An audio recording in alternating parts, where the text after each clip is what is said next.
Почнете од почеток со Бони Сала.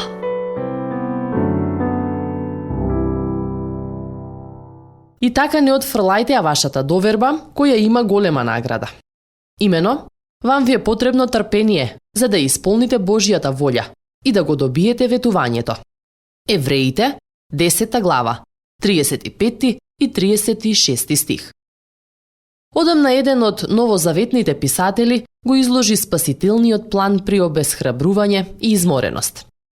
Писателот употребува еден мал збор 3 пати, секој пат поттикнувајќи на дејство. И тој збор е да. Првиот израз да пристапуваме со искрено срце во полна увереност на верата, со срца кои преку попрскувањето се очистени од зла совест и со тело измиено во чиста вода. Евреите, 10 глава, 22 стих. Овој прв збор на поттик и охрабрување е добра вест.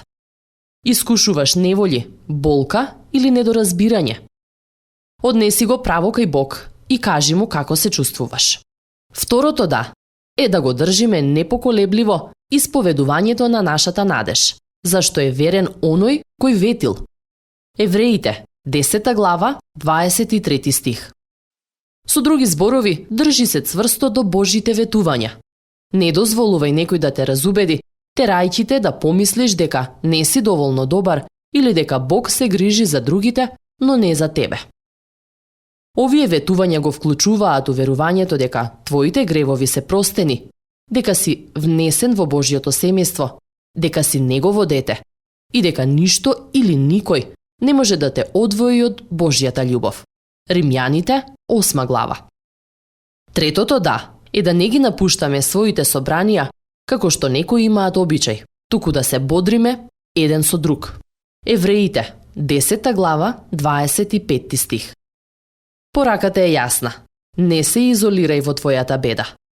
Вистината е дека си требаме еден на друг за охрабрување, сила и помош. Следевте еден момент на рефлексија од Бони Сала. Почнете од почеток со Бони Сала.